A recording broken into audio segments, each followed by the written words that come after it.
Good morning. I want you to turn to the person next to you. I want you to look them in the eye, and I want you to introduce yourself as a mega genius today.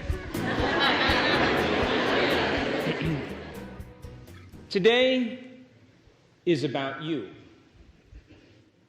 It's an opportunity for you to retreat from your life for one day, to remove the constant stimulation of all the things in your external environment that remind you of who you think you are. The people you know, the places you go, the things you do at certain times, and the experiences that you have that you can predict, long enough to begin to learn new information, or at least revisit information that you already know, and get your brain working in new sequences and new patterns and new combinations. And if we can keep reminding you to be defined by a future instead of being defined by your past, we can begin to change your brain and body to be ahead of your environment, so that when you walk back into your life, you're no longer responding in predictable ways. So then, one day, one single day, to detach from your known familiar world. The problems you have, the pets you own, the children you have to take care of, or the parents that you have to manage, or the relationships that you're in. For you to begin to think about you, and to think about what part of you you want to leave behind, and what part of you want to create in the future. So, can you give me your absolute best today? Yes. Your absolute best? I want you to turn to the person next to you, and I want you to make a deal with them that you're going to keep your energy up the entire day today. I want you to make that deal with the person next to you.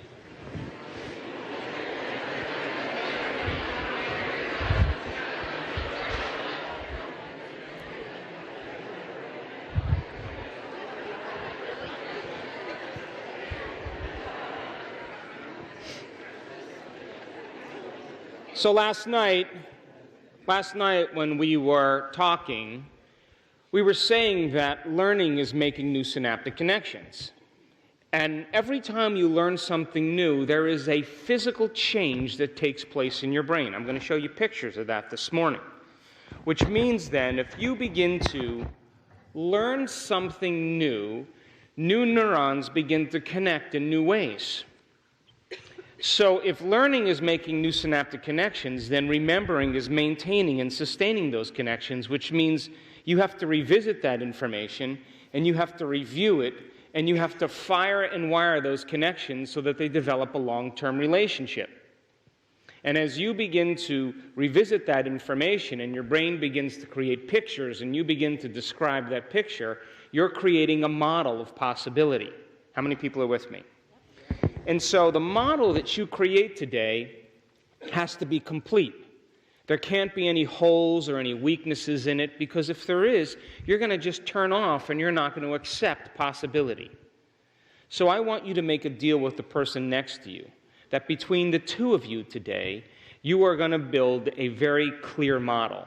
Because I'm going to explain concepts and ideas, and I'm going to ask you to turn to the person next to you and explain those concepts so that you begin to wire this information in your brain, so that in your weakest moment, in your darkest hour, you don't talk yourself out of greatness.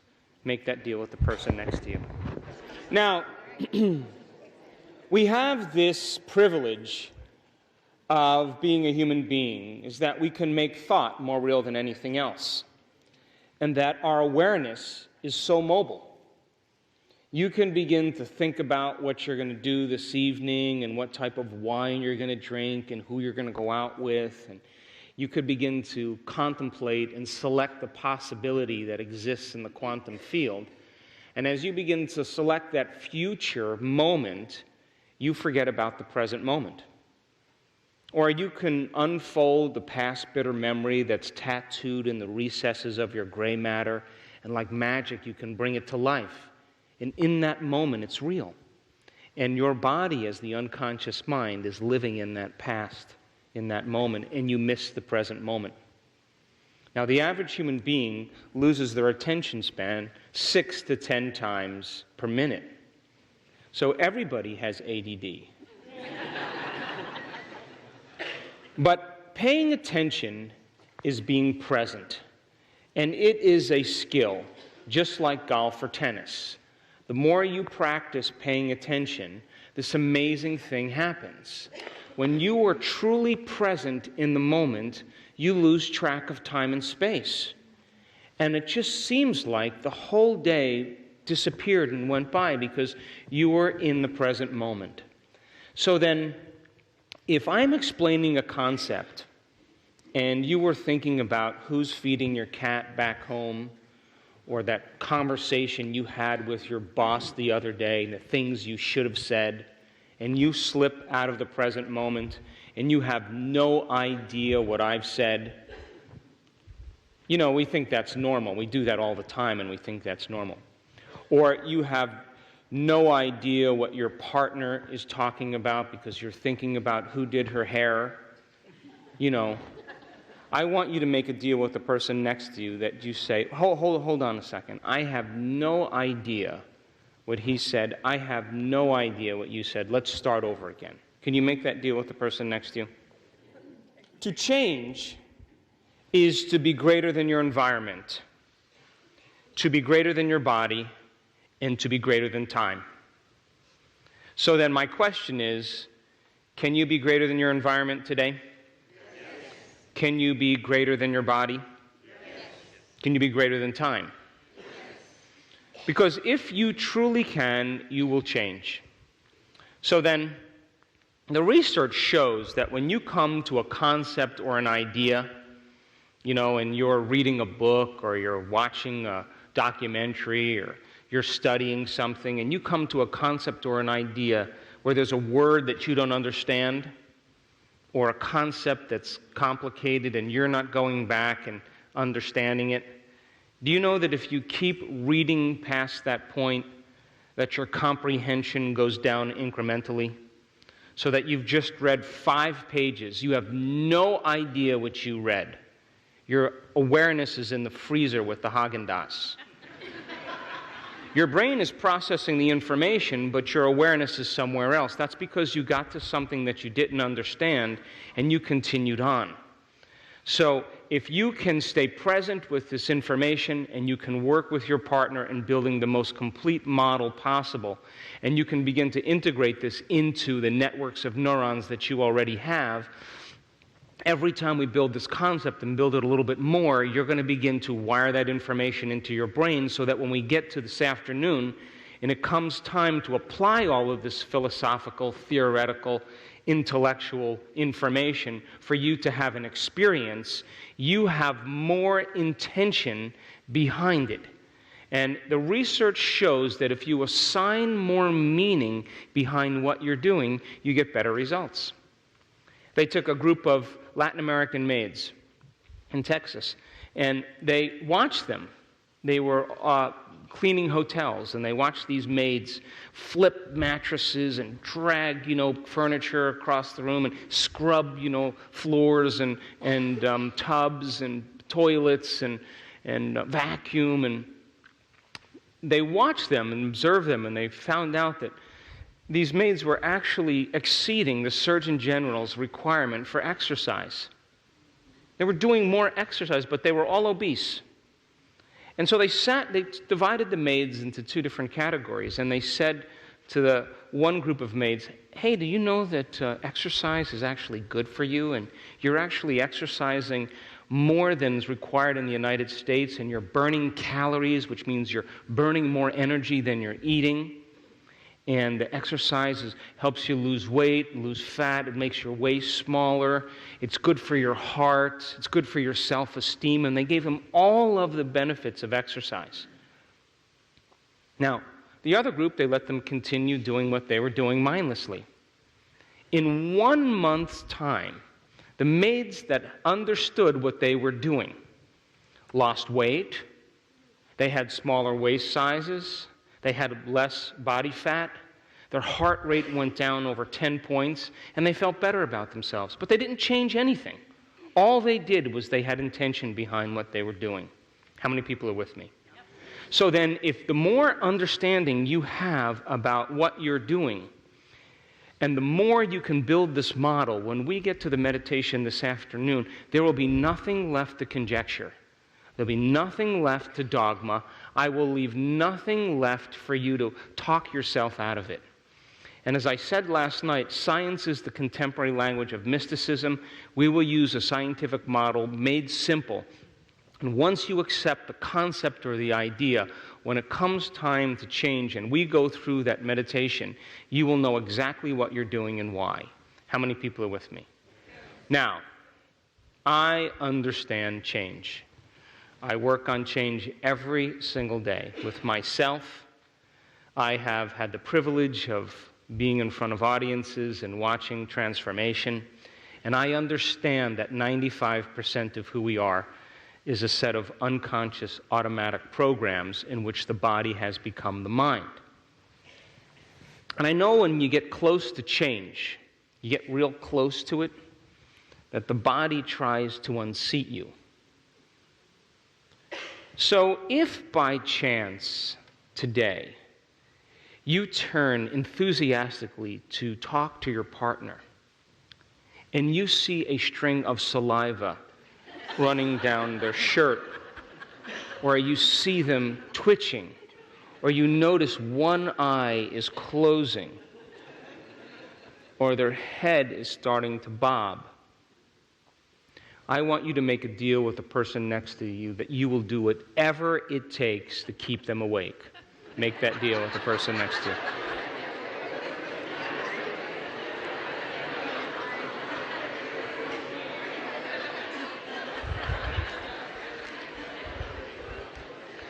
So now, give the person next to you a hug, an embrace, and let's begin. So if your brain is organized to reflect everything you know in your life, your brain is a reflection of your external environment. Your brain is an artifact of all the things you've learned and experienced in your life. If you're not in a state of creation every single day, wouldn't you agree then that if you get up and you do the same thing as you did the day before, you're working off the old hardware in the brain and you're thinking in familiar ways? How many people are with me?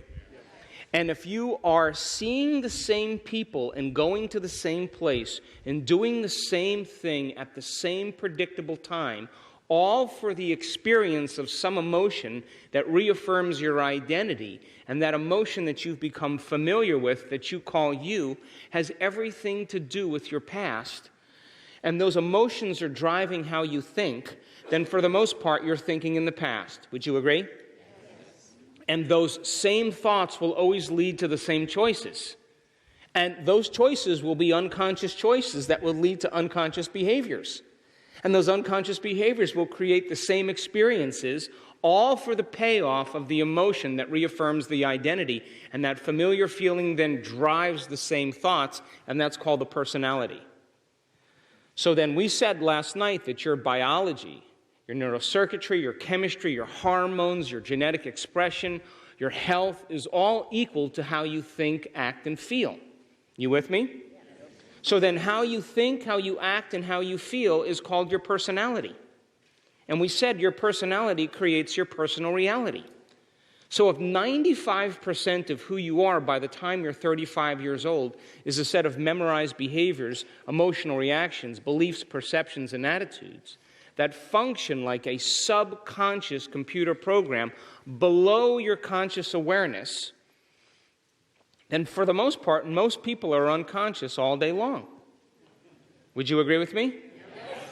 So you can't take it personally, because they're just running on a program. And so then we said last night, it usually takes what? Crisis or trauma or disease or loss. And then people wake up, and all of a sudden they begin to become aware of how they're being.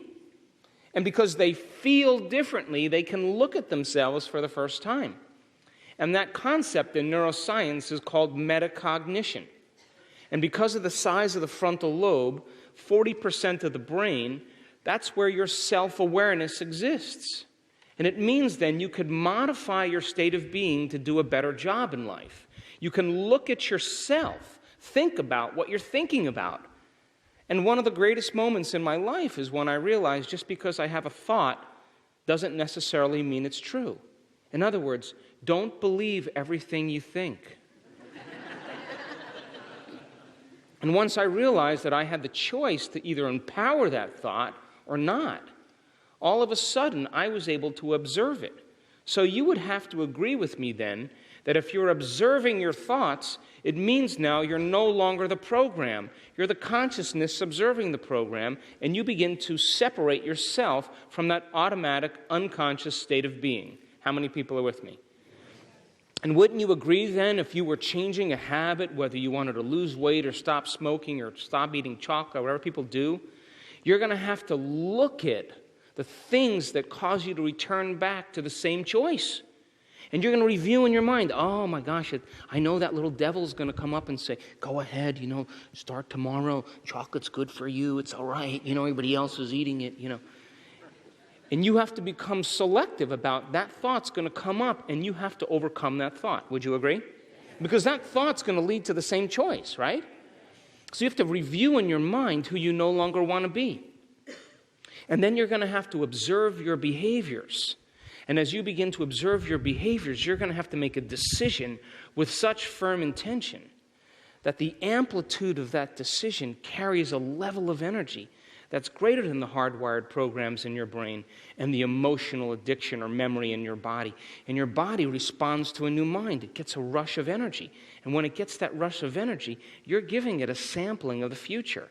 You're grabbing the reins of the stallion, and you're pulling those reins in, and you're saying, I'm the boss. And the body, the animal, begins to respond to your mind. And then you have to look at the emotions, the feelings that you look forward to, whether it's guilt or shame or unworthiness, that's become so familiar, you don't even know that you're feeling that way. It just feels like you. And you have to decide then, does this emotion belong in my future? Do I want to bring this into my future? Because as long as I'm living by this emotion, I'm living in my past. So then as you begin to observe those states of mind and body, you begin to objectify your subjective self. And just like viewing a videotape of yourself, playing baseball, playing tennis, dancing a dance, speaking publicly, whatever it is, if you can observe yourself, it means you can self-correct better. Wouldn't you agree? So then the process of change then is becoming conscious of your unconscious self. And when you begin to decide every day who you no longer want to be, you are retiring the old self. And the body will crave the emotional payoff just like an addiction.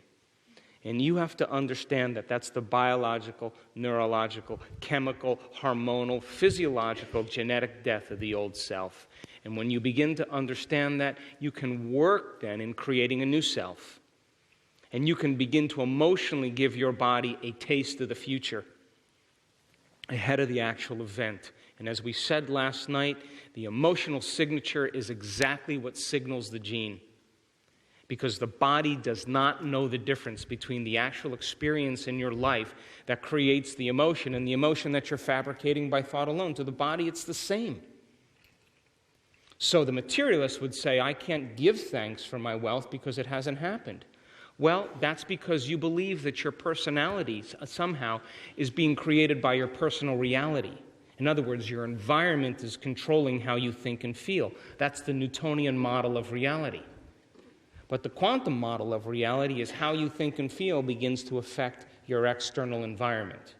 So then, as you begin to decide what thoughts you do want to fire and wire in your brain, and you move into a new state of being, and when from that state of being you begin to plan your behaviors, instead of obsessing about all the worst things that could happen to you, you start obsessing about what you're going to do with all your wealth, with all your health and vitality, with all your freedom. And as you begin to plan your behaviors and rehearse your actions, your brain does not know the difference between the external experience and the internal experience, because if you're present with what you're doing, the thought is the experience. How many people are with me? And the brain captures a thought as the experience because of the size of the frontal lobe. That's the crowning achievement of the human being. That's where you create from. And as you begin to speculate possibilities and you review it over and over again, the frontal lobe silences the circuits in your brain that has to do with all the chatter.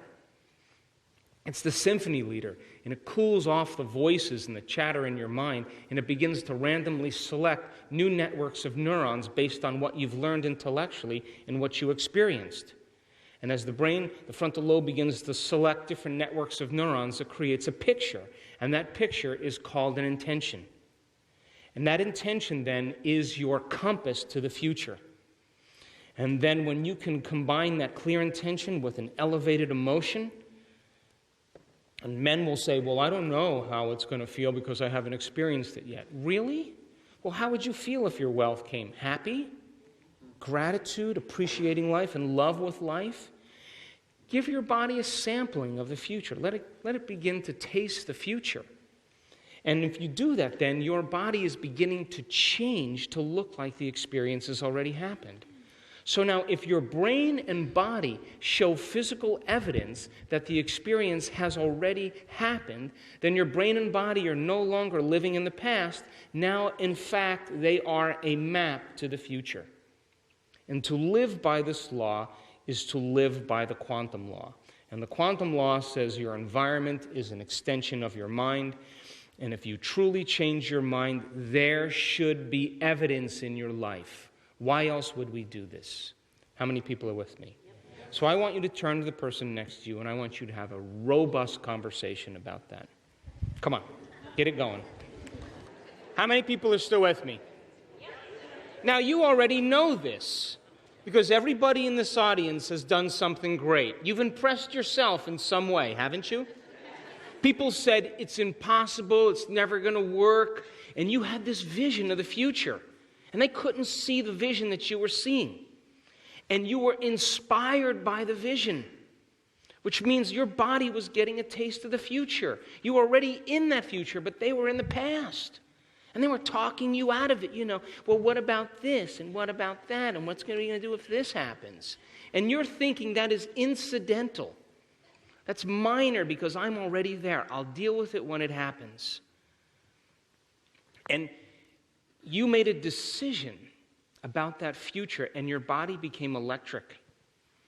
And when it began to respond to your mind, you began to have the hair on the back of your neck stand up, and you were already experiencing the event ahead of the experience.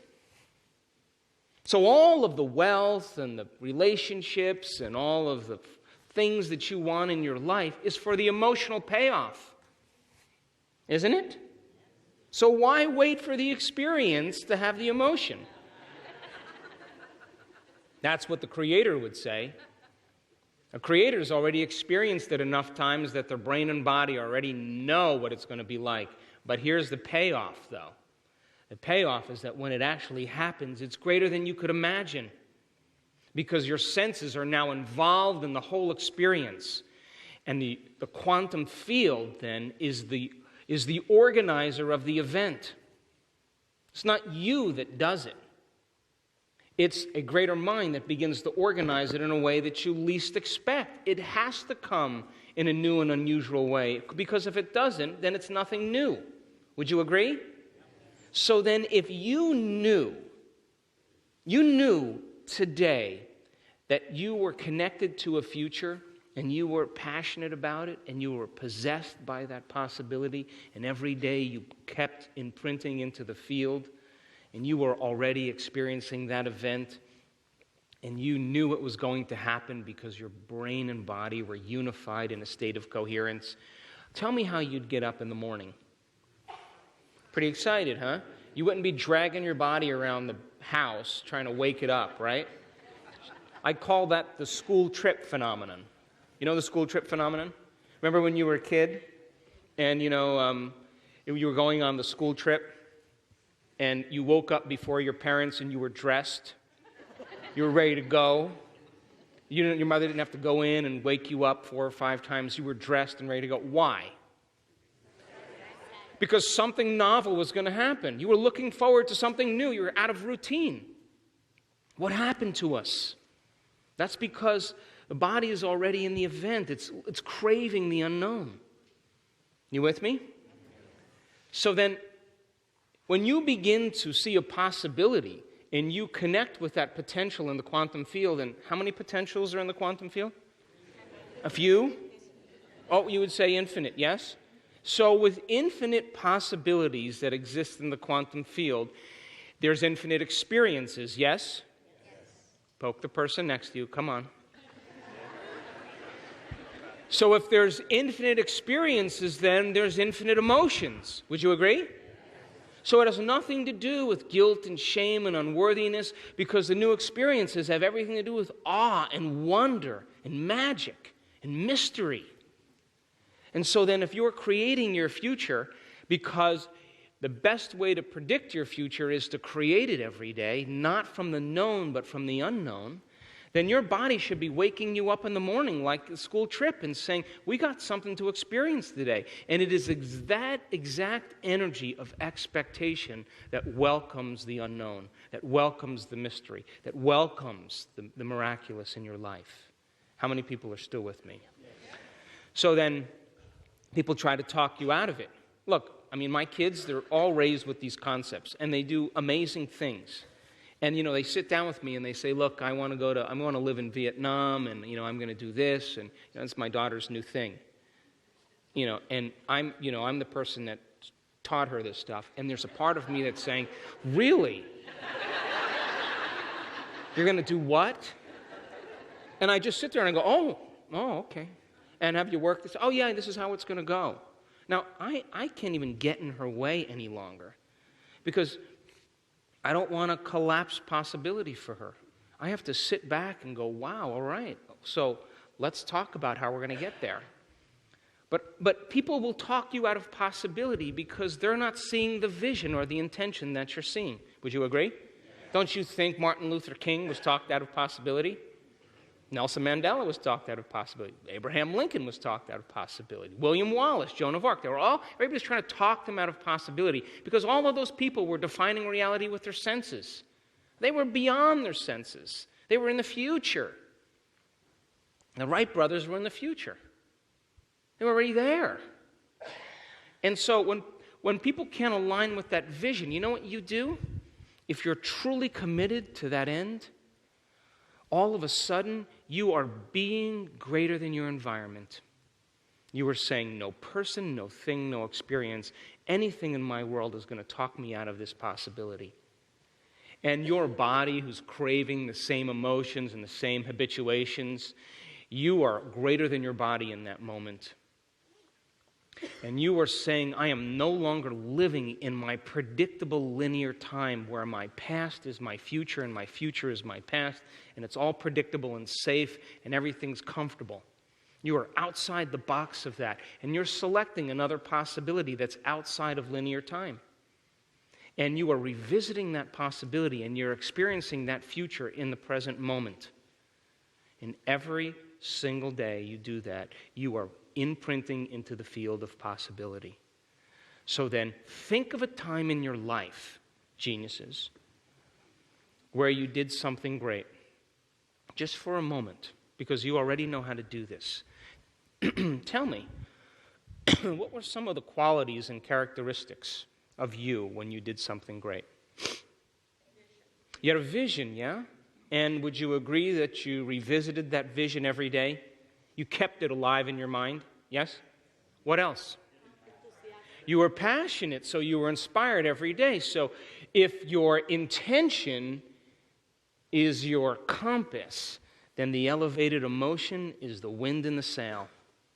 So you can use emotions to keep you anchored to the past, or you can use an elevated emotion to drive you to a new future. So then the passionate person is already experiencing the event because they believe that it's going to occur. What else? Energy. You had energy, and it was the vision that you had that was creating the energy.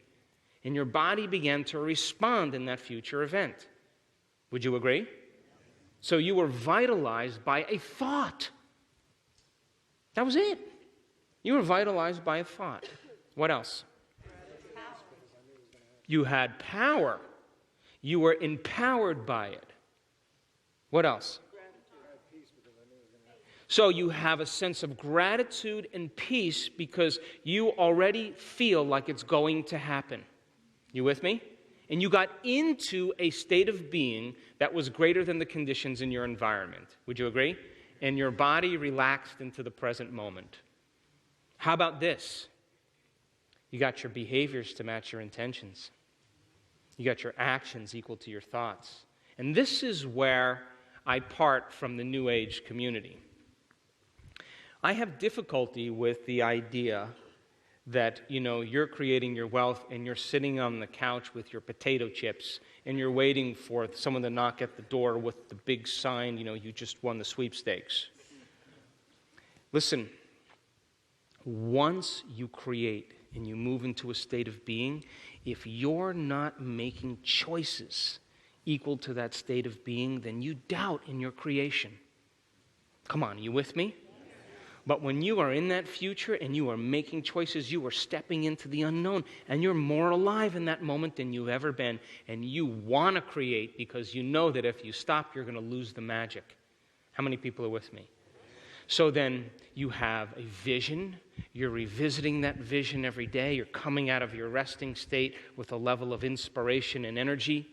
You're in a state of gratitude because you've experienced it enough times that your energy has changed and your body is beginning to believe that the event has already occurred, because gratitude's emotional signature means it has already happened. Are you with me? And you're aligning your behaviors with your intentions, and you're making choices to not do the same things every day. Yes? So then now I want you to think of a time in your life where you decided to do something and you didn't do it. What happened then? How about you didn't have a vision? Like you lost sight of the vision. Why did you lose sight of the vision? Oh no, it's not that. You lost sight of the vision because other people were more important. Your problems got in the way. You got busy, you got emotional. Life got in the way, and that you put your attention on your problems in your past instead of on your future every day. And the moment you got caught up in the emotions of life and the experiences in your environment, those emotions clouded your vision. Would you agree? And would you agree you never got your behaviors to match your intention? You never came out of your resting state because you didn't believe it was going to happen. And you didn't believe it was going to happen because you never selected a possibility and revisited it every day until your body began to respond to a new mind. How many people are with me? And so then what happened was you settled for mediocrity, and you settled for what you have, and you were defined by your past instead of your future. You with me still? Yeah. So then every single cell of your body is spying on your brain all the time. They are. And you're the leader. You with me? And so if I were to sit down and I were to stand up 9 out of 10 times, and the one time that I decide to stand up, my brain has already knows when I'm going to stand up. It already knows, it's precognitive enough to know the moment I'm going to stand up, and it already knows the choice on which one of those 10 times I'm going to stand up, because the body's got to make a certain amount of adrenaline so you keep the same volume of blood going to your brain so you don't pass out. You with me? So your body is observing, it's already precognitive, and it's already paying attention to all your thoughts, and it's already preparing you before you're aware of what you're going to choose. You with me?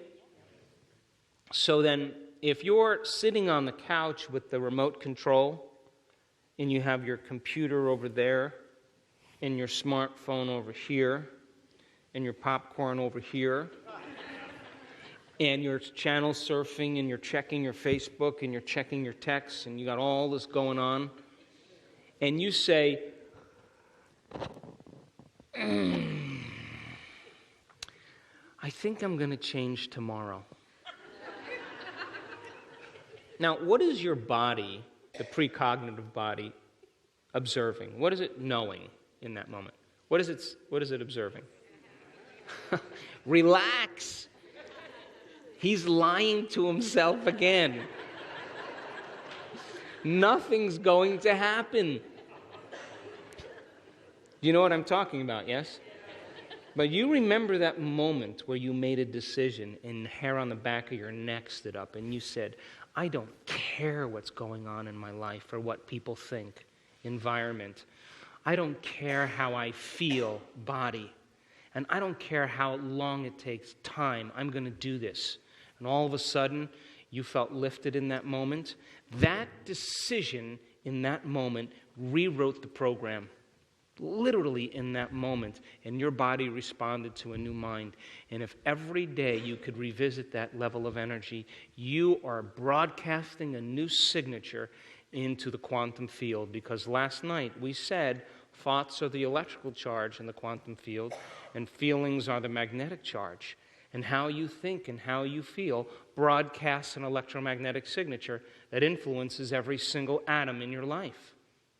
So if the thought sends the signal out and the feeling draws the event back, then the moment you move into a new state of being, because a state of being is how you think and feel, that elevated state of being now is a signal in the field that says, this is what I want to experience. And so then by you revisiting that vision every single day, you leave the details up to the greater mind. Now, isn't that fun? Poke the person next to you, please.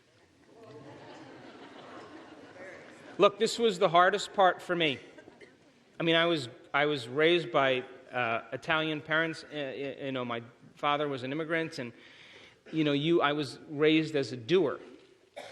And when I began to realize that the creative process is a very delicate balance between intention and surrender, that I have to get out of the way for something greater to take over. When I stopped meddling in the details and forcing the outcome, that's when the magic started happening. You with me? Yes. So then, there is a scientific study of tickling, You can't be tickled if you know where you're going to be tickled and when.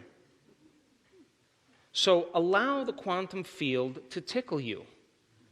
Leave the details up to it and organize it in a way that surprises you. And that surprise then, the brain learns by mistakes and the brain learns by surprises. So when the event surprises you and it shows up in your life in a way that you haven't thought of, that means then the field is responding to your intention. And all of a sudden, you're smiling with this big grin on your face. The event is you're in the presence of that experience. You will look back at your entire life, and you will not want to change anything because it brought you to this moment. And the moment you are in that place, that's when your past rolls up into the present. You wouldn't want to change a hair on a person's head. You wouldn't want to judge anybody. It all makes sense because it brings you to that present moment, and that's called the natural state of being. How many people are with me? Turn the person next to you and explain. So now,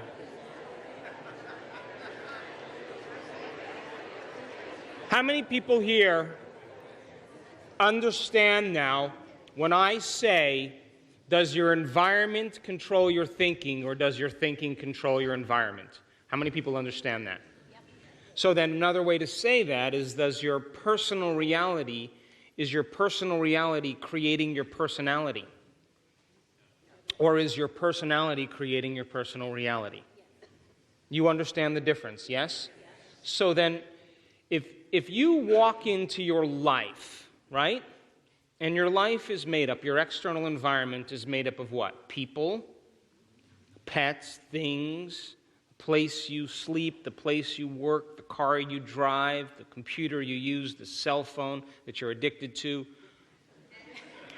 the coffee shop you visit at the same exact time. That routine, organized, predictable life that you have. there's not a lot of room for the unknown to show up if you're doing the same thing as you did the day before. Would you agree? Because we would say then, as you see the same people that you have a past experience with, and you go to the same place in anticipation of the same event that creates the same emotion, that when you walk into your present past reality, it's the external environment that's causing your brain to turn on.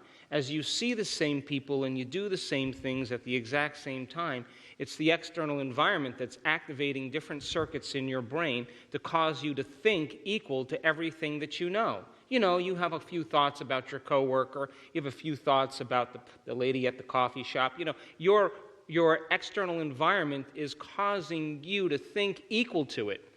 And as long as you're thinking equal to your external environment, you keep reaffirming the same personal reality. How many people understand that? Now turn to the person next to you and explain. I just got to make sure that you get this, because some of you still haven't gotten it. If your brain is a record of the past, realize this, right? Your brain presently, right now, is pretty much an encoded series of knowledge and experience that's led you up to this present moment. Would you agree? Yes. Poke the person next to you.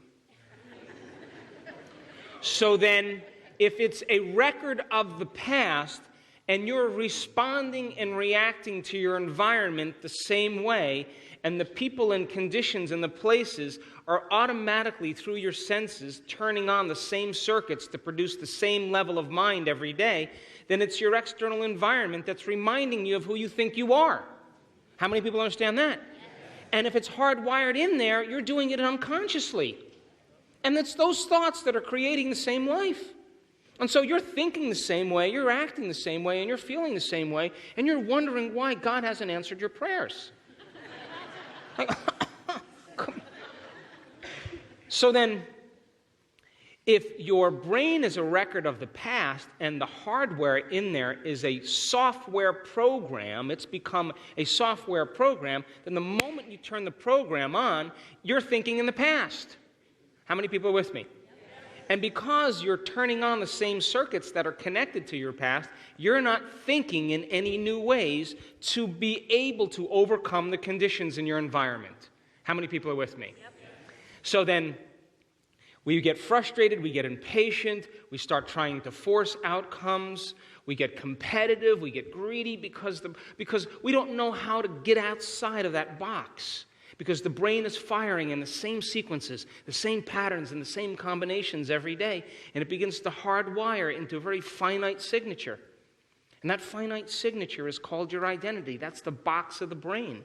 And by the time you're 35 years old, it's a limited set of resources. How many people are with me? So then, if you're not creating then, if you're not beginning to envision possibility, and you're not learning and beginning to speculate new outcomes, you're not making your brain work in any new ways. But if you're learning information, and you're reading about greatness, and you're understanding the quantum model of reality, and you're looking at yourself and you're reviewing it over and over again, you're adding new networks of neurons that become the raw materials for you to think in new ways. How many people are with me? And as you begin to think in new ways, you begin to fire and wire new circuits. And those new circuits become the very platform of your identity, of your future. Now your brain's no longer in the past. It's in the future because you got new circuits that you can use, that you'll keep activating and growing your brain to look like the event has occurred. How many people are with me? So then, if feelings and emotions are the end product of past experiences, and you're living by the same emotions every single day, then we said last night, nothing new's happening in your life.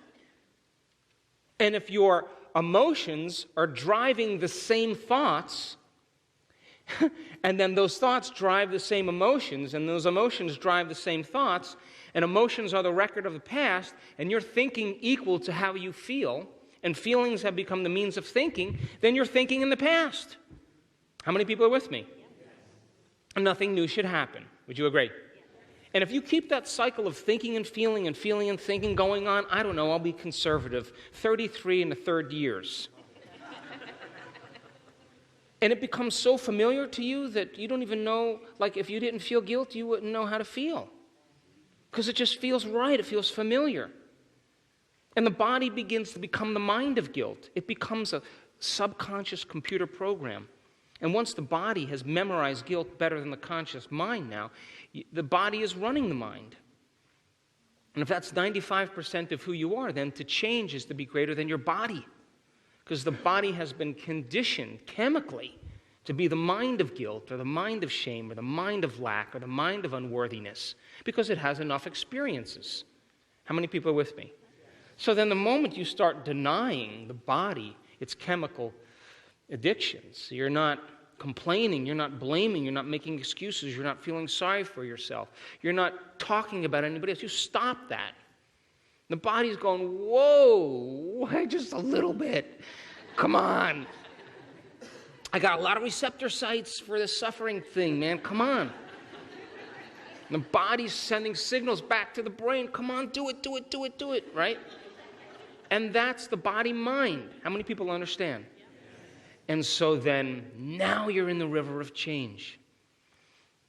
So then, if you're living by the same emotion every day, then your body as the unconscious mind is believing it's in the same past experience 24 hours a day, 7 days a week, 365 days a year. The body's believing it's in the same event all day long. How many people are with me?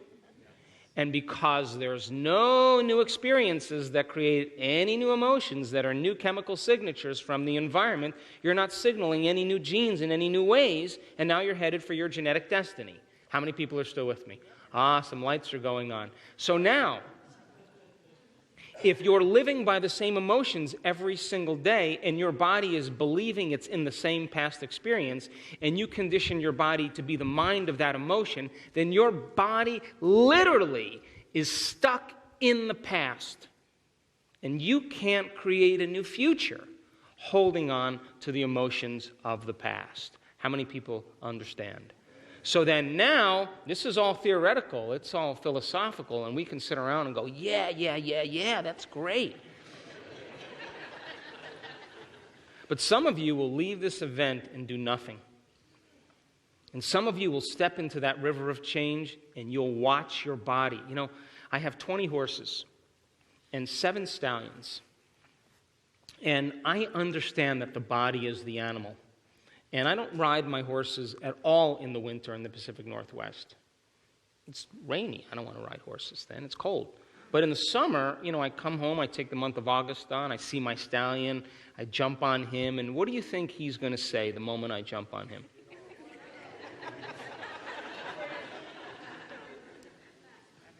Where you been for the last year? I got a lot of habits going on.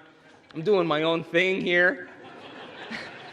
There's some really hot mares up on the other side of the property. I can smell them. Now, he's my buddy, right? He's totally bonded to me. He's my buddy. I get on the horse. What do you think he does the moment I get on him?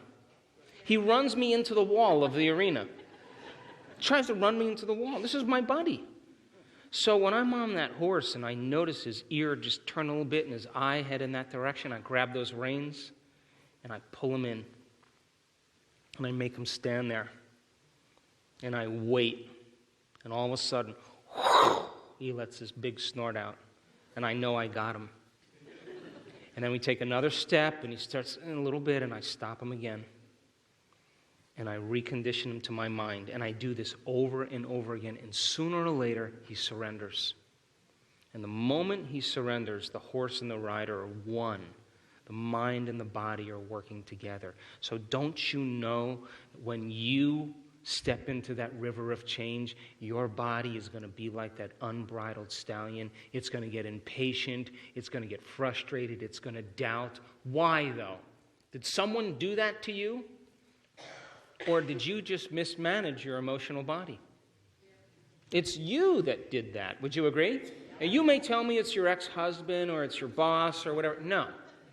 It's your emotional reactions that you kept in check to reaffirm the reason why you haven't changed, because you believed in that emotion more than possibility.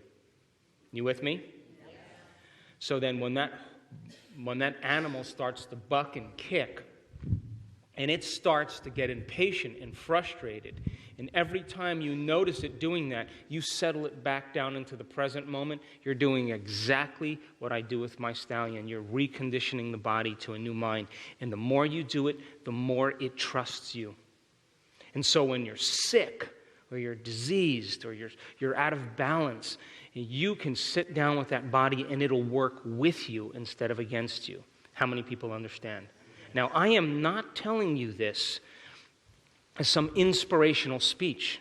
I'm telling you this because I've seen it on brain scan after brain scan after brain scan. I have seen people in a state of frustration and impatience. Their brain move into the wrong brainwave pattern, and they get out of balance, and all of a sudden, they turn it around. And the brain gets highly organized, gets very coherent, moves into different states. And they're overcoming themselves. And you know, I look around, I look at their face, and what do you think they're doing? They're freeing the body. They're freeing their own body from the chains of the past. The body is no longer tormented because it's no longer believing it's living in the same conditions of the past. How many people are with me? And that is greatness. That is the people that I want to hang out with. Because those are the ones that still believe in possibility even when their body is raging. And there isn't a person in this audience that doesn't have that level of commitment to do it. And finally, when the body liberates that energy and you are freed from the past, you will see possibilities you have never seen before because you're no longer looking at your life through the lens of the past. How many people are with me? Turn to the person next to you and explain. So now, how's your energy? How's your energy? Is it okay? So can I go a little further, then we'll break? Poke the person next to you, please. Actually, give him one of these.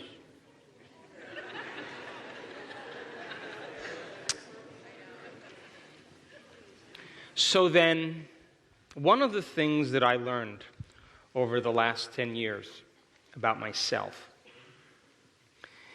is that the quantum model of reality says that thoughts have an effect on your life. Yes? When I stopped believing in that, I've traded that concept for some emotional addiction. Did you hear me? You know, because my life got in the way, or there's problems with staff, or, you know, I'm too busy, or I'm too tired, or whatever. I trade that concept for some emotion that keeps me mediocre. Would you agree? And so all of a sudden, the moment you get caught up in that emotion, you can't see possibility. Tell me why. Because emotions are the past. You can't see the future because you're emotionally trying to see the future through the lens of the past. How many people understand that? Come on, did that land for you? Yes. Turn the person next to you and explain that. No frowning, just explain it. So, few points here. You know, this happens to me all the time. You know, if I'm doing an event, you know, somewhere, like I was in Los Angeles a little ways back, and I'm getting ready to do an event in an audience like this, a little bigger than this, and I'm setting up my computer, you know, and I'm getting ready to start, and all of a sudden, here comes this lady, like, marching down the aisle, like, how come I'm not living in Santa Fe, New Mexico?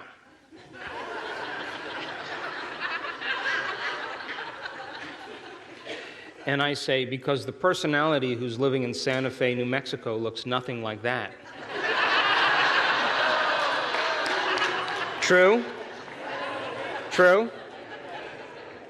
So then, other people come up and they say, Dr. Joe, I need to talk to you. I'm like, what's up? Well, and I go, wait. Are you doing the work? No, you don't understand. No, I do understand. Are you doing the work? No. You see, you don't understand. No, I understand. Are you doing the work? So here's the question. Because if you are caught up in the emotions of the problems that are affecting you in your life, in your external environment, and you are analyzing your life within that emotion, an emotion is a record of the past that's driving the same circuits in your brain, will the answer be in that state of being? No. So then if you get beyond your emotional self, would you agree then all of a sudden you will see the answer to your own problem? Yes? So I always say, come on, just take the ride with me. Come on, just take the journey with me. Come on, cross the river with me. Forget that. Just come on, just keep going, keep going. Sooner or later, you'll cross the river and it'll become very evident. How many people understand? So how many of us then spend the majority of our life analyzing our problems within the emotion that we're reacting to in the conditions of our life, driving our brain further out of balance, and all of a sudden realizing that that analysis is normal? But only when you get beyond the emotion then can you see possibility. How many people understand? Turn the person next to you and explain, and I'll stop my rant. We live in two states of mind. We either live in survival or we live in creation. Now, living in survival is living in stress. Now, stress is when your body's knocked out of homeostasis. Stress is when your body is knocked out of balance. The stress response is what your body innately does to return itself back to order. You with me? So you have three types of stresses. You have physical stress, like accidents, injuries, traumas, falls. You have chemical stress, like bacteria and viruses and blood sugar levels and heavy metals and hormones and foods and hangovers. And then you have emotional stress, right? Traffic jams, internet connections, second mortgages, single parenting, 401ks, Obamacare. Anyway,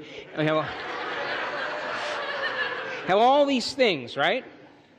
And each one of those things knocks the body out of balance, but then there's an innate mechanism to return the body back to order. Now, all organisms in nature can tolerate short-term stress. A deer is in the woods and it's being chased by a pack of coyotes. The moment the deer outruns the coyotes, 15 minutes later, it goes back to grazing. Short-term stress.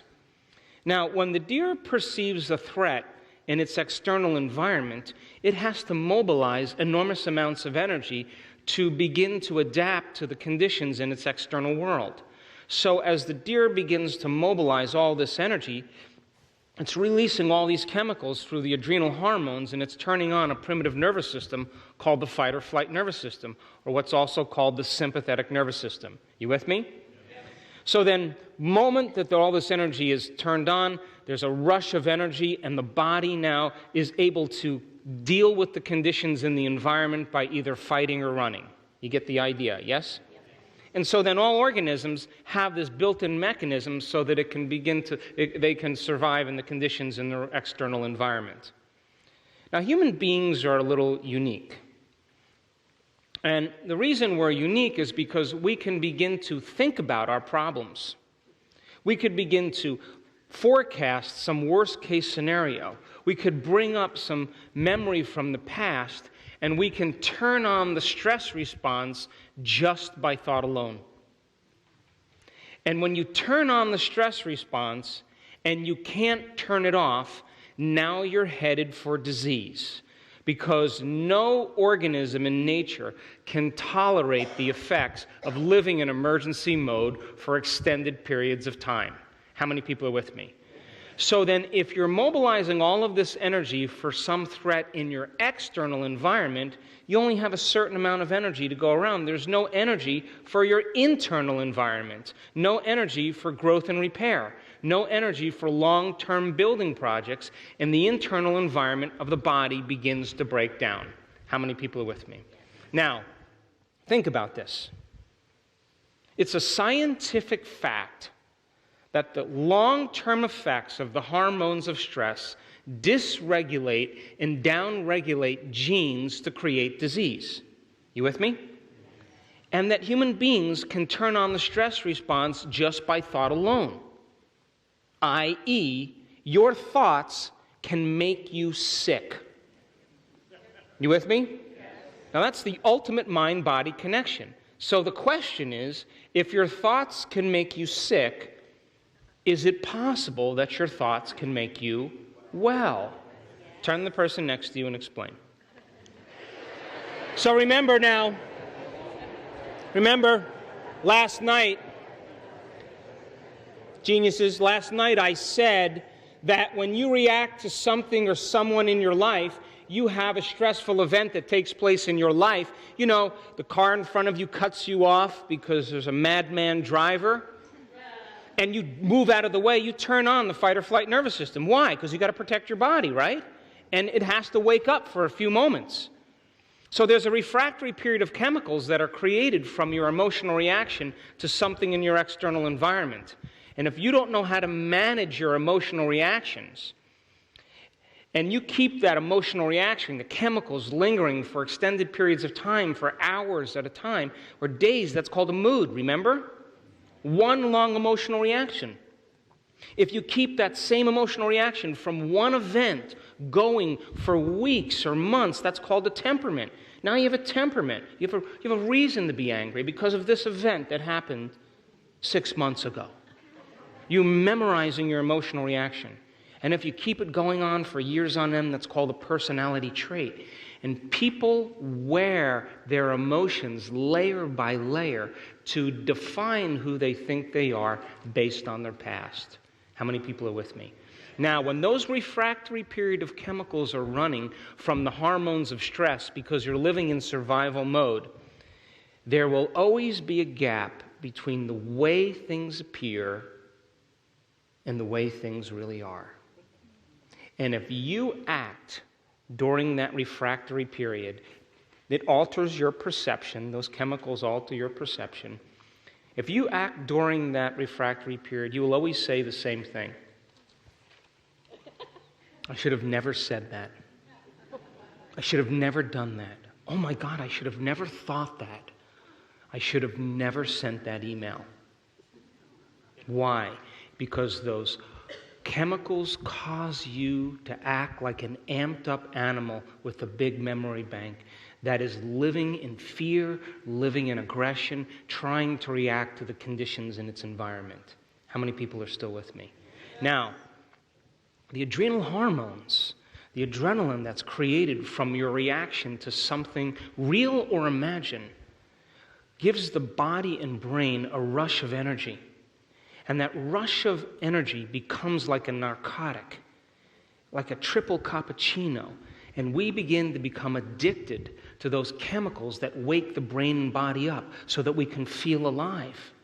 And we use the problems and conditions in our life to reaffirm our emotional addictions so that we can remember who we think we are as a somebody. You with me? You know, the bad relationships, the bad jobs. We keep them there because we are using them to reaffirm our addiction to the emotion. Who would we be without those problems? So when it comes time to change then we have to break our very addiction to the conditions in our life. You with me? Now, I said that you can turn on the stress response just by thought alone. And I also said those chemicals of stress are highly addictive. Which means then you could become addicted to your own thoughts. So then, in the infinite field of possibilities in the quantum world where you get to select potentials and create a future, you would have to agree the more addicted you are to certain emotions, and you can turn on those emotional responses by thought alone, then you're going to only focus on the things in your life that reaffirm that addiction instead of on possibility. How many people are with me? Turn the person next to you and have an enthusiastic conversation about that. Now, come on, I'm going to go a few minutes longer. I got you right where I want you now. So, you're either in emergency mode or you're in growth and repair and creation. but you can't be in both at the same time. You with me? Yes. So then, if you're thinking about all day long some worst thing that could happen to you, and you're focusing on that to the exclusion of everything else, and you're picking that possibility in the quantum field because the emotion of the past, you're protecting yourself that it may happen in the future, so you're viewing your future from your past. Come on, you with me? Yes. And then as you select that predictable future, you emotionally embrace it, then you're knocking your body out of balance, physiological balance, just by thought alone. You with me? Yes. And let's just say that it has something to do with fear. Okay? And you're selecting that potential and you're reviewing it over and over again and you're obsessing about it. And your body begins to get the chemicals of fear, that if you do that enough times, long enough, would you agree that you will condition your body to memorize the state of anxiety? Yes. And your body will become anxious without you because you program it. And then all of a sudden you'll just be cruising along and you'll have a panic attack. And try as you may with your conscious mind to change it, conscious mind has nothing to do with it because it's been programmed subconsciously. How many people are with me? So then you go to the doctor and the doctor says, oh, it's a hardware problem in your brain, it's chemicals and molecules, and you need to take these things. And when you had your first panic attack, you had it on the airplane or you had it in the grocery store. And the moment you felt that panic go on and you had the visual narrowing and the lights and the change in your respiratory rate, your body was programmed into anxiety, you looked around to see what was causing it. And you thought it was you had a fear of flying or you were in open places, it's a supermarket. You correlate that internal change with something in your external environment. So the doctor says, well, here, take this drug. It's a chemical imbalance. It should make you balanced again. Now, here's the question. Did it heal your condition? You know why? Because you'll still avoid crowded places or open spaces.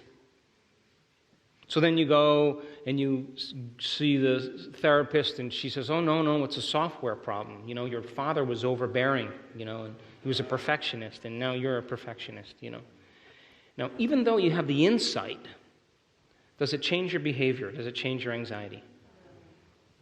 So then you go to the psychic. And the psychic tells you that you were a charismatic Christian in the 1500s and you were burned at the stake in Carcassonne. Now that you understand that you're a charismatic Christian and the memory is burned in your soul, does it heal your anxiety? So then you go to the astrologer. And the astrologer says that Mercury is where? Don't leave the house. 3 months, it'll be over. Now that you know that it's Mercury in retrograde, does it heal your anxiety? So you would agree that a new model has to be created, yes?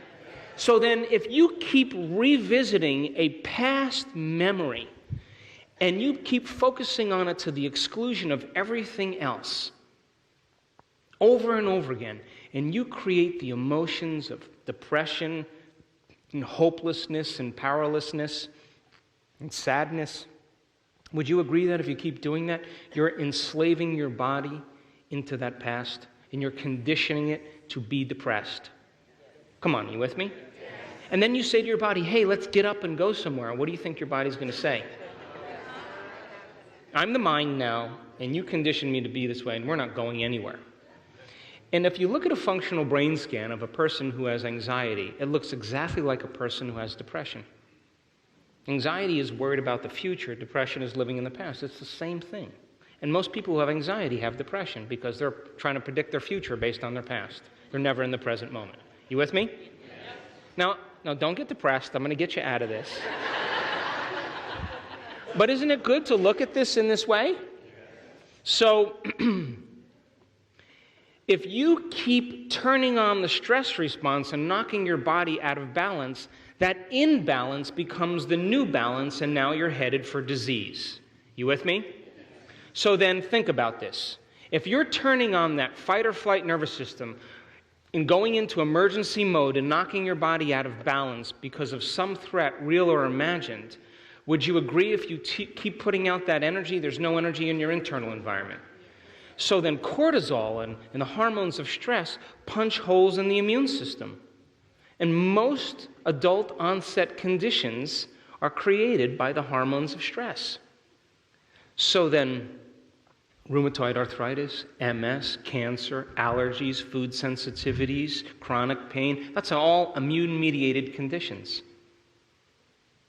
So then if you turn on the stress response and your heart keeps racing because you're pumping out all that adrenaline, but you're not going to throttle your boss, or you're not going to go to the Bahamas, you're not going to run or fight, and you keep doing that, you keep turning on those adrenal hormones, aren't you going to condition your heart to race on its own? Yes? Isn't that what heart disease is? Yes? So if you turn on the fight or flight nervous system and you keep mobilizing all of this energy to your extremities, because that's where you need the energy if you're going to fight or you're going to run, and there's no energy in your internal environment, what's going to happen when you eat? I don't care if you eat the most organic, vegetarian, healthy diet. If you're in a state of panic and fear, you're going to turn that into organic fear in your body. Because your body is going to take those organic molecules and assemble it into a protein equal to the emotion that's signaling the gene. And the gene makes a protein. How many people are with me? And people always say, on shows a lot, and people say, well, what is the best diet? What's the best fast that we could go on? I always say, you want to know the best one? Stop complaining. Try that out. Give your body a break for a couple weeks.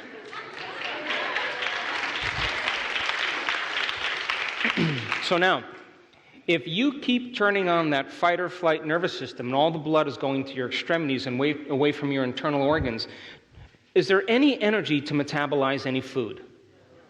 And your body's not in a state, so that's acid reflux, that's constipation, that's indigestion, diverticulitis. There's a timing issue because the body's still, it's not a time to digest a meal when the predator's around the corner. Do you understand? And so people live that way all the time. So then if you turn on the fight or flight nervous system, you mobilize all this adrenaline to your extremities, liquid energy, and you're not fighting or flighting, and that liquid energy settles into the tissues, that's called pain. And 80% of the American population has pain in their body. And all it is it's emotion stored in there. How many people are with me? So if you turn on the fight or flight nervous system all day long, and most of the blood flow is going to your hindbrain and away from your forebrain, you can't think. All you can do is react. And so we get very limited in our perception. How many people are still with me?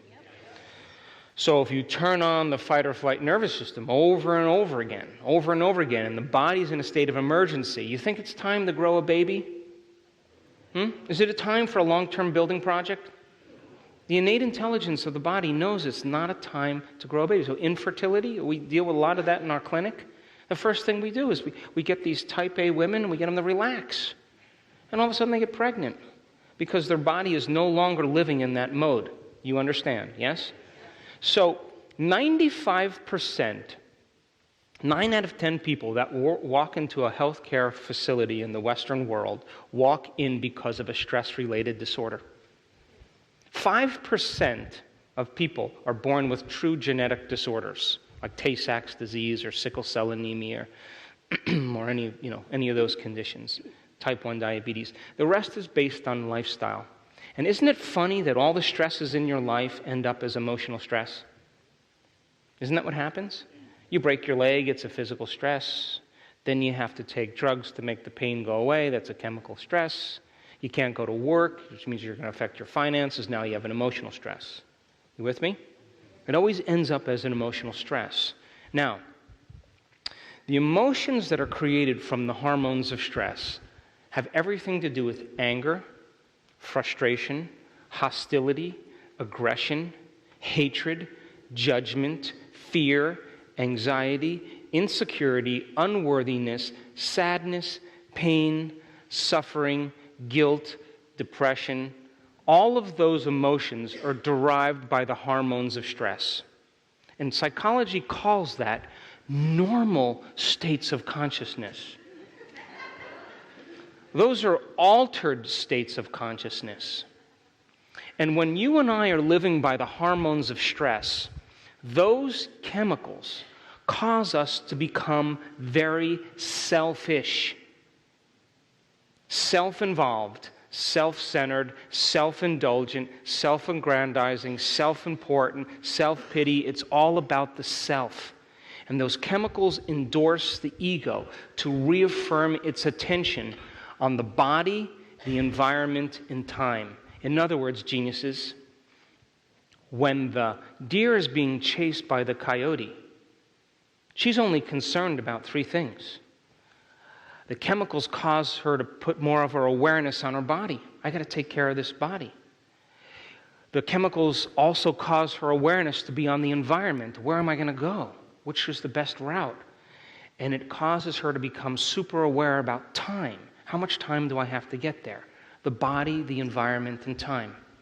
Now, when you and I live by the chemicals of stress, we obsess about our bodies, what we look like, our hairstyles, our weight. We obsess about our environment, the problems in our life, the conditions in our world. We obsess about time. And our reality becomes about the body, the environment, and time. And the hormones of stress cause us to define reality with our senses and believe that the outer world is more real than the inner world, because you have to put all of your attention on the threat in the external environment, and it's not a time to go inward and create and trust. It's not a time to create when there's a predator around the corner. You with me? So then when we define reality with our senses because we are materialists, because those chemicals cause our senses to be heightened, the moment that happens, we begin to focus on matter instead of possibility. Now, the atom is 99.9999999% nothing. It's energy, it's information. It's 0.000000001% particle. And that particle exists as a momentary phenomenon. You're moving in and out of the quantum field 8 times per second. You're more energy than you are matter. And when we live by the hormones of stress, we keep all of our attention on the particle instead of on the wave of possibility. You still with me?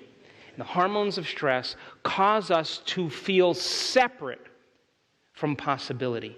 They cause us then, because we're defining reality with our senses, to feel all the objects in our life and put our attention on the external world. And when that occurs, those hormones cause us to try to force outcomes, to compete, to try to make things happen, because we feel like matter trying to change matter. You with me? The hormones cause us to feel more like matter and less like energy. And so then what do? Because we're matter trying to change matter, we are always trying to exert our will and force an outcome or hold on to things in the past, and we can't see possibility in that moment. How many people are with me? Turn to the person next to you and explain. I'm almost done.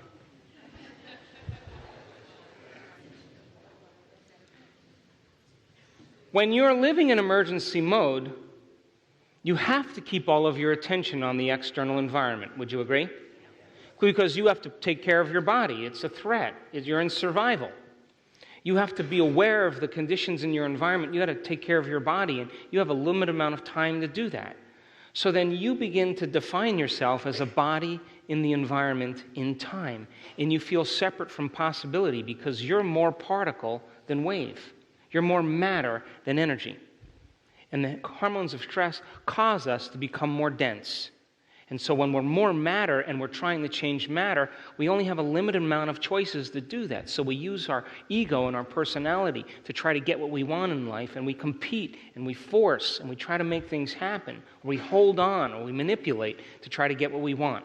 Sound familiar? Because that's what's a body trying to change something that's vibrating at the same speed. Does that make sense?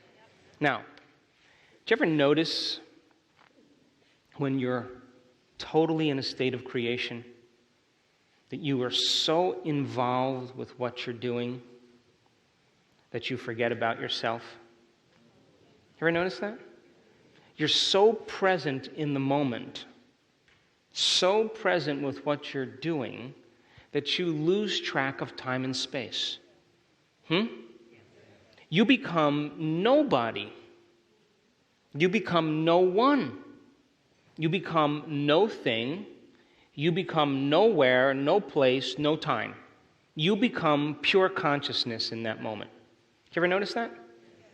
And when we were doing our research this past year, when I was watching these real-time meditations in the brain scan, I realized that if you're going to change yourself, you want to change something about your body, something in your environment, some future time, that you have to forget about your body. You have to forget about your problems. You have to forget about time in order to have dominion on. You have to become a thought impossibility. You with me? Now, we have all the biological and neurological machinery to do this. Because of the size of the frontal lobe, remember, 40% of your entire brain. Chimpanzees and gibbons, 14 to 17%. Dogs, about 7%. You cat lovers, 3.5%. That's it. So if your cat's smarter than you, you're in trouble. So what separates us as human beings from all other species is not the fact that we have opposing thumbs, or we stand on 2 feet, or we have little body hair, or that our eyes point straight ahead, or we have big brains. Elephants have bigger brains than us. What makes us so unique is the proportion of the frontal lobe to the rest of the brain. And that forebrain, the latest piece of neurological machinery, is the volume control. It's where we can become so involved with a thought that the frontal lobe, like a great symphony leader, quiets down the circuits in the brain that process time and space. So when you're so present with what you're doing or thinking about, your frontal lobe doesn't want to be distracted by any extraneous stimuli. So when you're truly paying attention, the frontal lobe lowers the volume to the circuits in your brain where you feel your body. And if there's no brain activity where you feel your body, then there is no body, because there's no mind to process your body. And it quiets the circuits down in the motor centers of your brain. And when there's no brain activity in your motor centers, you become still. And it quiets down the circuits in the parietal lobe where you process linear time and your association between your body and your environment. And all of a sudden, there is no time. And it cools off the circuits in your temporal lobe, where your identity exists, the people you know, the problems you have, the places you live, the things you own. All the circuits quiet down in that area, so all of a sudden you become no one. And it cools off the emotional centers in the limbic brain. And the moment that happens, the thought that you're thinking literally becomes the experience in your mind. And the brain captures a thought as the experience, because in that moment you become pure consciousness, and the brain traps it or captures it and begins to rewire the brain, because the experience is as real as anything else. How many people are with me? And now you do this all the time. The brain naturally pauses to create. You ever notice, like you're driving down the freeway and you just drove 50 miles and you didn't feel your body? As a matter of fact, you didn't even see the road. And you lost track of time? Where were you? Well, the picture screen in your inner world became more real than your outer world. And that's the exact state we use to create. But instead of focusing on your problems and thinking about them to reaffirm the emotion that goes along with them, we are going to focus on possibility. How many people understand that? So you already know how to do this.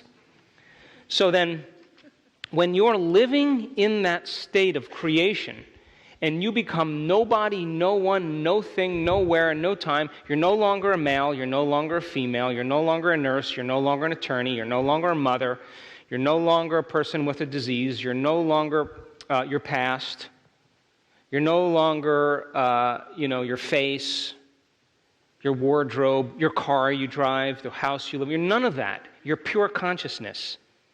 And only when you're pure consciousness, that is the moment you walk through the door to the quantum field.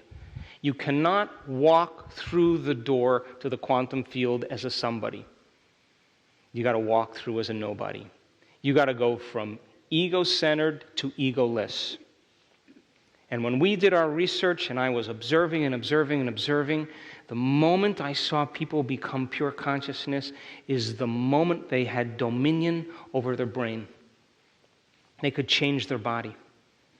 They could change something in their life. They could create some future time. So the irony is that if you want to change your body, you have to get beyond your body. If you want to change your identity, you have to get beyond your identity.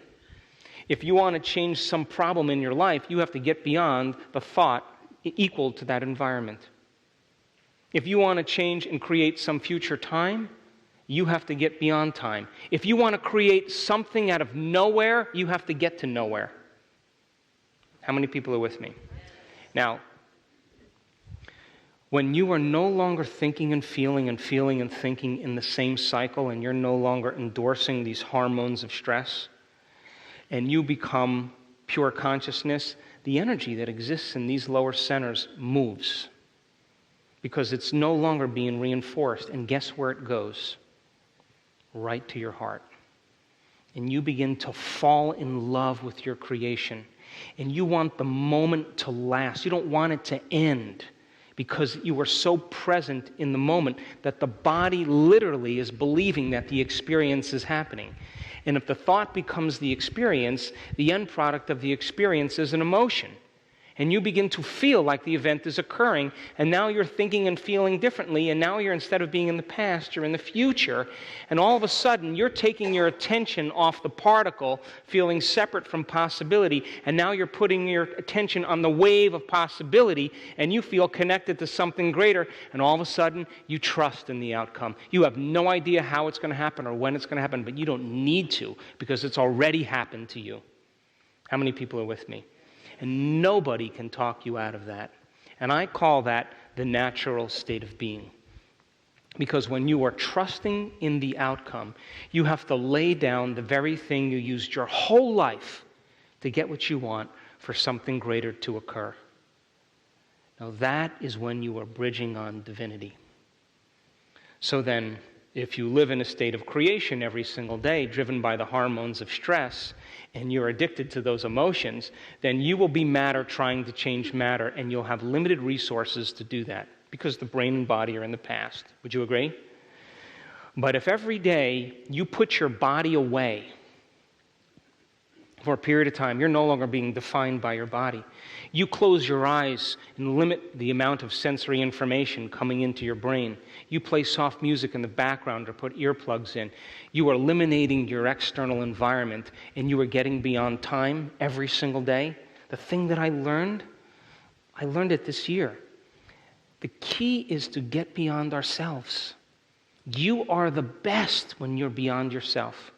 And when we saw this in our workshops, when people got beyond themselves, the self that's defined by the past, they do the miraculous. And you know what? They don't even care if it happens. They're just happy that they're beyond themselves. And that's the moment it occurs. How many people understand? Turn the person next to you and explain, and then we'll break.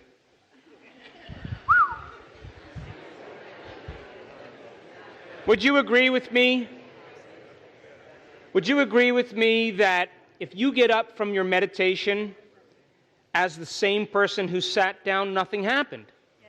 Come on. Would you agree? Nothing happened in the quantum field. Nothing happened neurologically, chemically, genetically. You didn't signal any new genes. You didn't change your state of being. You got up as the same person. And then if you get up as the same person and you react to the same conditions in your life with the same hardware in your brain and emotional patterns in your body, then for the most part you'll go unconscious in a matter of seconds. Would you agree? Yeah. We're going to talk about that after lunch. So then, to get up differently than when you sat down means that you were moving from your past to your future. Would you agree? And if you got up feeling differently than when you sat down then, you are in a new state of being. Would you agree? Yes. Now that's not the end, that's the beginning. The purpose of meditation is to change your state of being. It is to condition your brain and body into a new state of being and then get up and maintain that modified state of mind and body your entire day. and be challenged by the adversity in your life, but you are now meeting your life from a new level of mind. And I can tell you from experience, the people that have created miracles in their life, healed themselves of genetic conditions. Remember I talked about them last night? You know what they say? I want the next challenge. Come on, I want to be tested. They understand that their life is their initiation. They're ready for the next challenge.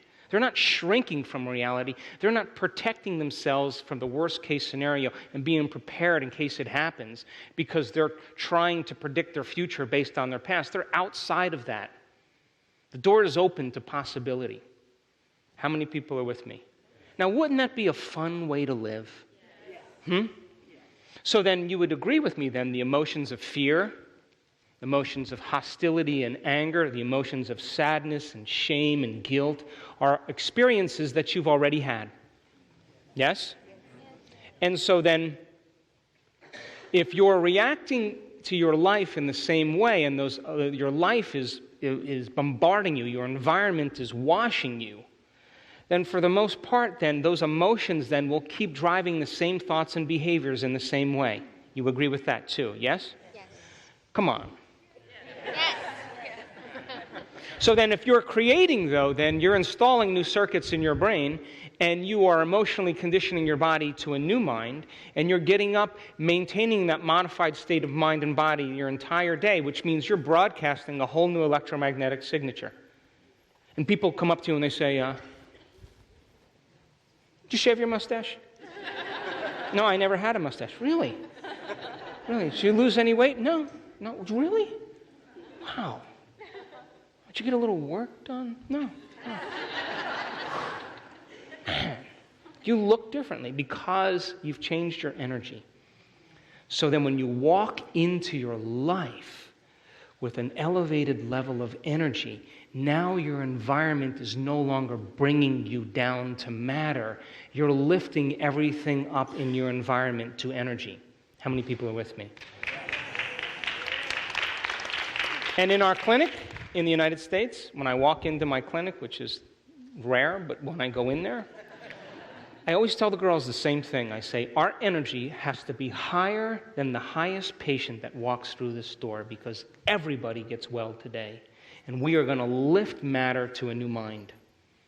So then, when you walk into your life and you're broadcasting a new signature, you are saying to the field, this is what I'm worthy of receiving. This is what I am, this is my new state of being. And organize the events in a way that surprised me. And you are no longer observing your life as a quantum observer from the same level of mind. You're observing your life from the same level of mind when you get up and you do the same routine things every day to reaffirm that feeling called you. So then you wake up in the morning and all of a sudden you got to get in touch with that feeling. Oh my gosh, I got these problems. Oh, I have this past. Oh, and that person is the real problem in my life. And then all of a sudden, you get all of that going. We all do this. And then all of a sudden, once you get all that hardware and chemicals going, then you function from that identity. You with me? Yep.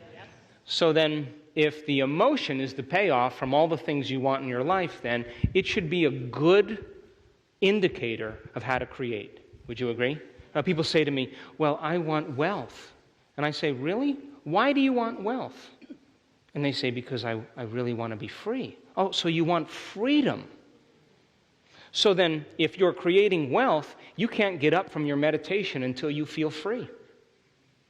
Because if you're getting up from your meditation and you feel lack, you didn't do it. Would you agree? But if you got up and you felt free because you understand that's the emotional payoff, but you're giving your body a taste of the future before it's happened, sooner or later, you're going to knock on the door long enough and you're going to condition your body to the mind of that state. And all of a sudden, the opportunity is going to show up in your life and you're going to say what everybody else says. Boy, that was really simple. Wow, I didn't even care if it happened, or I wasn't even expecting it. And it just appeared. And so we get so many emails. Oh, this project I was working on, or this opportunity I was working on, for this thing I was trying to create for years. And it wasn't happening. All of a sudden, I just did my meditation for 2 weeks, and it happened better than I ever expected. Because they got out of the way. They moved into a new state of being, and that field that organizes the events is waiting for you to get out of the way to tickle you with a surprise. How many people are with me? So here's the question. Is it worth doing? I'll see you in 10 minutes.